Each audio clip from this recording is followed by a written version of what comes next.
Vamos lá então, pessoal, fazer alguns exercícios de física e biofísica.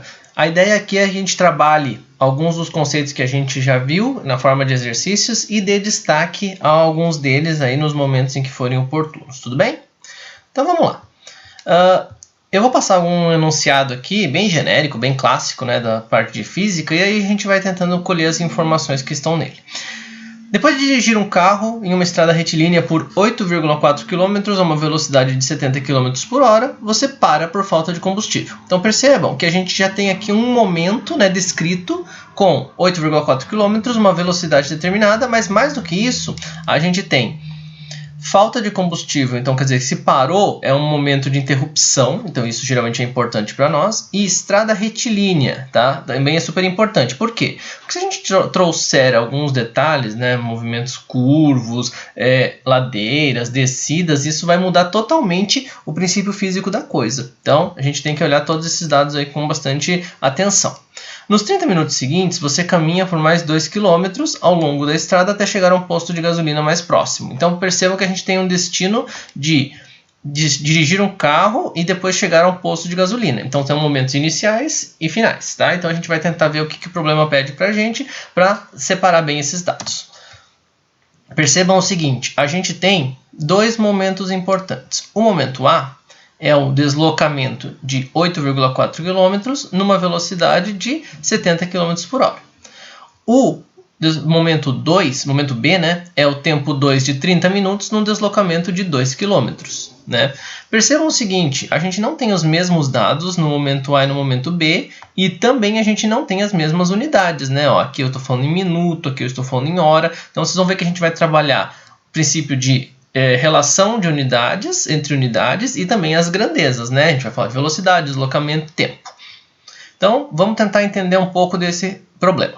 O primeiro item pede para nós qual é o deslocamento total desde o início da viagem até chegar ao posto de gasolina.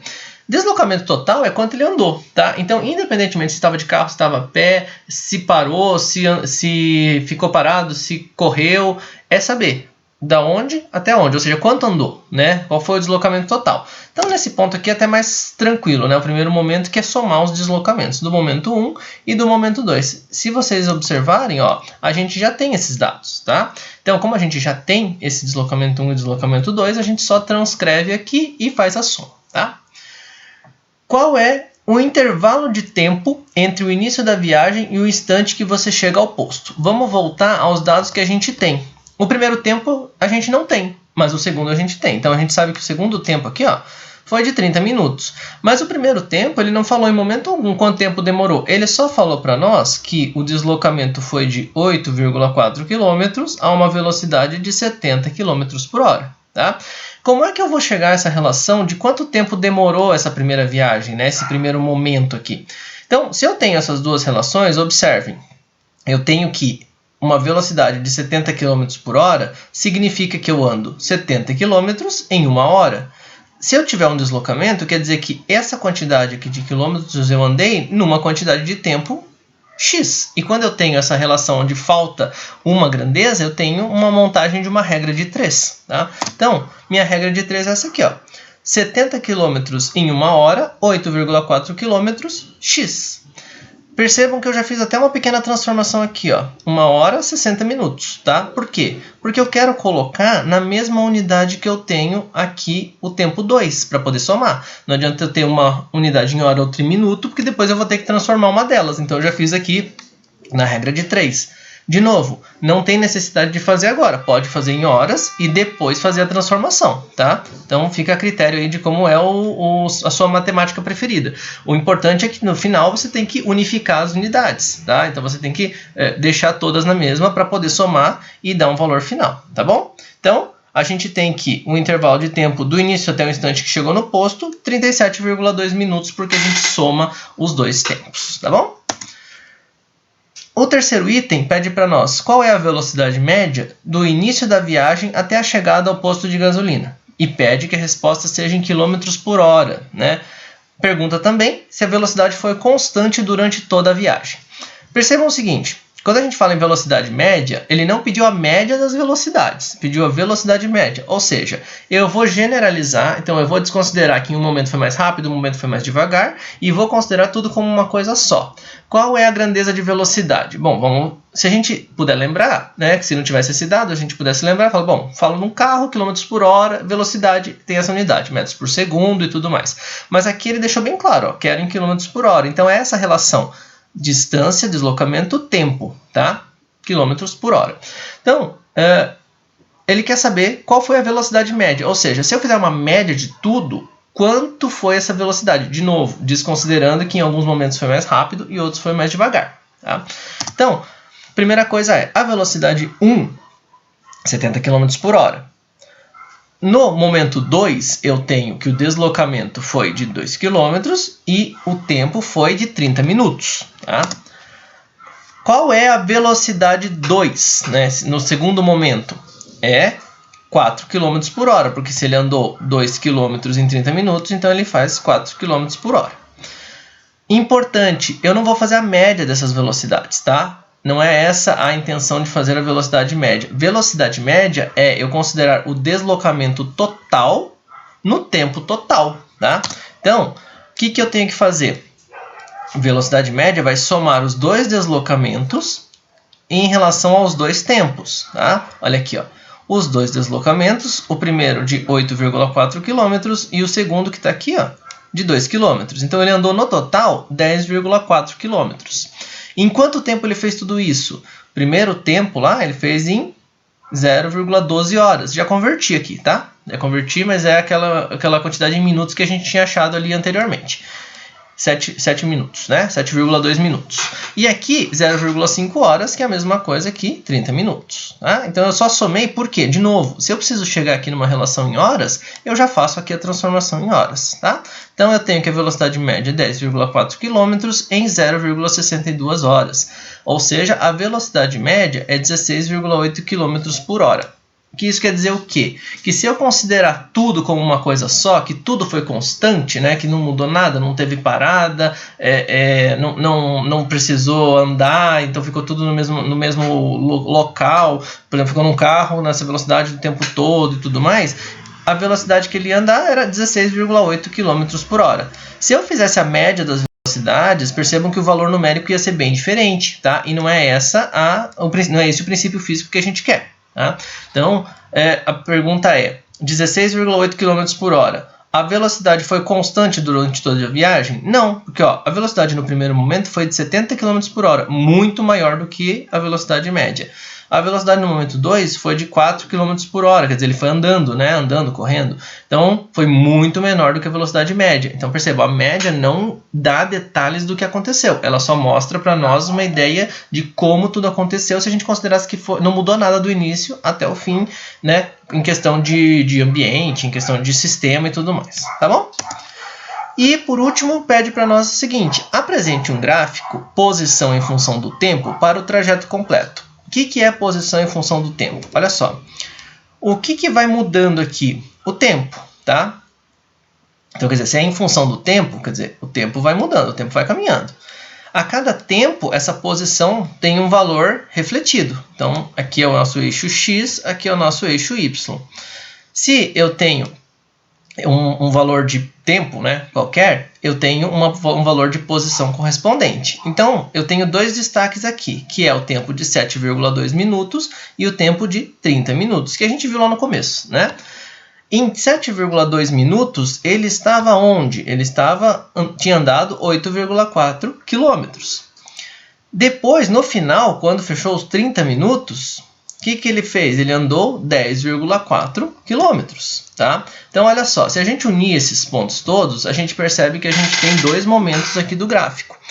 Um muito inclinado, né? Em relação ao eixo X, sempre considerando aqui, um muito inclinado, quer dizer, ele estava numa velocidade bastante alta, então ele atingiu rapidamente este deslocamento, e no outro ponto, a inclinação ficou muito menor. Por quê? Porque ele demorou muito mais tempo, olha o tanto de tempo aqui que ele demorou, para uma distância muito menor. Então, quer dizer, ele provavelmente foi andando ou correndo, muito diferente de aqui que ele estava num veículo, tá? Beleza? Um outro exercício importante para a gente destacar é a questão de sistemas, né, de simplificação para determinação de desenho de modelos. Então, vamos trabalhar esse exercício no seguinte. Uma alavanca é um sistema que, ao experimentar uma pequena força, pode equilibrar ou erguer um corpo que exerce uma força maior. Considere o sistema articulado representado na figura ao lado. Então, a figura ali de um pé ficando apoiado na ponta, né? Então, no ponto de apoio, e a gente tem o desenho. Então, olha só. Nesse desenho aqui, a gente vai destacar aqui, eu tenho o ponto de apoio bem na ponta do pé, uma potência que levanta este pé e uma resistência, né, por exemplo, da massa do corpo, né, contra esse movimento. Tá? Se vocês observarem, tem muitos detalhes aqui nesse desenho. Né? Então, a gente está falando aqui de uma estrutura muscular, uma estrutura óssea, né, vai ter muito mais coisa. Mas eu quero saber disso aqui sendo como uma alavanca. Né? Então, quer dizer, aqui, ó, uma alavanca, né, que eu vou fazer um sistema de equilíbrio. Então, quer dizer, alguém vai subir, alguém vai descer e isso vai ser mostrado para nós.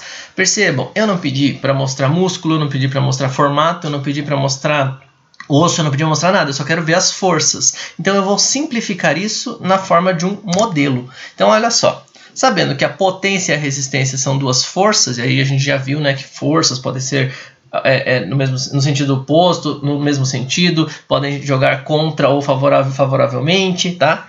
São duas forças, sabendo que elas são forças, qual modelo físico melhor representa esta imagem, considerando O como ponto de apoio. Então, observa, ponto de apoio aqui para nós é aqui a ponta do pé.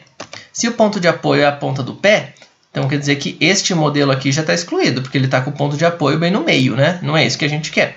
A gente quer um ponto de apoio na extremidade. Então, um desses dois modelos aqui bem representa. Olha só, modelo. Em algum deles dá para ver que é um pé? Não, tá? Mas a gente não quer saber que é um pé. A gente quer saber as forças que atuam nesse sistema.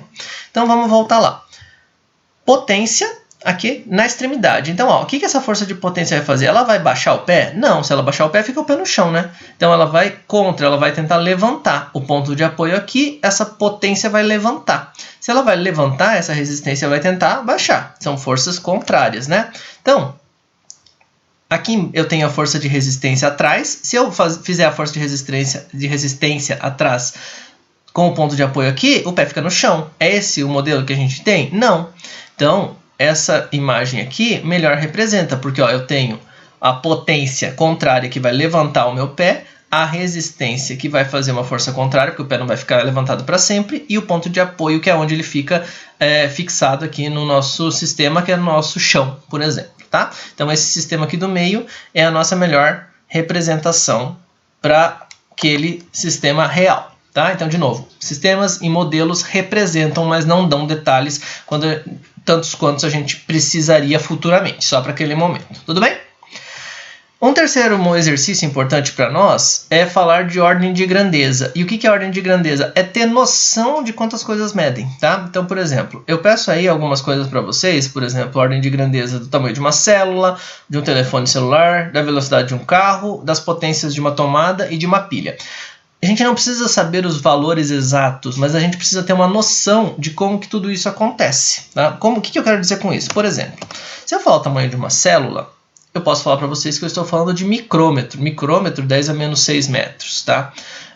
Mas eu não sei se é micrômetro, se é 10 a menos 6, se é 10 a menos 5, se é 10 a menos 8. Tudo bem, mas você tem noção de que é algo muito pequeno. Tá? Então, se eu falar em micrômetro, eu posso estar falando de uma célula, né? Agora, se eu falar para vocês de quilômetro, eu não estou falando de uma célula. Tá? Então, é noção da ordem de grandeza, eu não quero o valor do tamanho, né, dessa célula. Quando eu falo do tamanho de um celular, aí eu estou falando de um valor em centímetros, né? Um aparelho celular, estou medindo em quantos centímetros ele tem. Centímetro, 10 a menos 2 metros. Então, ó, tem uma grandeza, uma ordem de 10 a quarta, né, de diferença. Então, são 4 zeros, né, vezes. Então, quer dizer, a gente tem aí muita diferença entre o tamanho de um celular e o tamanho de uma célula. Se a gente fosse colocar o tamanho da célula aqui, ela não teria mais aquela escala inicial. Ela teria essa pequena escalinha aqui, muito menor que isso, claro, mas para a gente poder representar. Quer dizer, dependendo do que a gente está falando, pode falar num sistema que ocupe a tela inteira e tenha a grandeza de micrômetro, ou pode falar de um sistema que tenha só um pedacinho e seja quilômetro, porque eu posso estar falando, por exemplo, de 10 quilômetros em relação à dimensão da Terra. tá? Então tem muito disso de saber a dimensão das coisas, não precisa saber o valor exato. Quando eu falo da velocidade de um carro numa rodovia, de novo, não precisa ser motorista, não precisa saber exatamente qual é a legislação de cada rodovia, mas se eu falar para vocês, essas são velocidades associadas a rodovias? Sim, tá? Dependendo do trecho, eu posso falar. Se eu falar para vocês, um carro está a 10 km por hora, muito provavelmente ele não está numa rodovia. Se eu falar para vocês, um carro está a 200 km por hora, ele está fora da legislação em qualquer rodovia, tá? Então tem muito dessa de noção de grandeza. É 80, é 90, vai depender, tá? Mas eu tenho que ter uma noção de como que isso, de qual que é a grandeza associada a esse sistema. Se eu falasse da velocidade de um carro dentro da cidade, seria uma outra relação, né? Seria uma velocidade muito menor do que uma rodovia. E quando eu falo na potência, eu tenho a potência de uma tomada e a potência de uma pilha. É diferente? É diferente, tá? Uma tomada, eu vou encontrar os clássicos 110, 220, né? Ou 127, 220. De novo, eu esqueci o valor. Mas você sabe que é entre 100 e 200, é algo nessa potência de 10, né? De 10 ao quadrado. Agora, se eu falar uma pilha tem uma potência igual a de uma tomada? Não, né? Uma tomada, claro, não estou falando do objeto, né? Estou falando toda a rede ali elétrica associada. Mas uma pilha tem a mesma potência? Não, a gente sabe que pilhas têm potências muito menores. Então, assim, é importante saber isso, mas nem sempre eu vou lembrar o valor. Mas se eu falar de uma pilha, eu vou falar de quanto? Vou falar de 1,5, 1,2 volts, né? Dependendo da pilha, pode ter outras, claro, mas dos clássicos aí são esses valores. Então, percebam que a gente está falando de grandezas de 10 ao quadrado e grandezas de menores que 10, muito menores que 10, então de 1 a 2 aí, volts, então é uma coisa bastante diferente para saber que cada uma tem seu uso. Isso aqui é portátil, né? Então isso aqui a gente usa no dia a dia, isso aqui a gente tem que tomar vários e outros cuidados, beleza? Galera, qualquer coisa, dúvidas?